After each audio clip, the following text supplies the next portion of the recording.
வாலிபர்களை பற்றி பேசும்போது அவரை எப்படி பேசாமல் இருக்க முடியும்? நபியின் மகன், நபியின் மகன், நபியின் மகன். எவ்வளவு சோதனைகளை கடந்து வருகிறார்.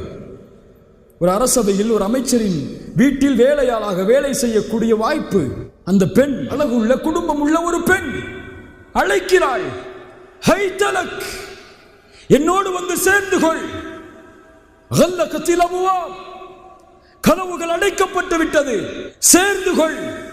ஒரு பெண் கதவை அடைத்து என்னோடு சேர்ந்து கொள் என்று அழைக்கிறாள்.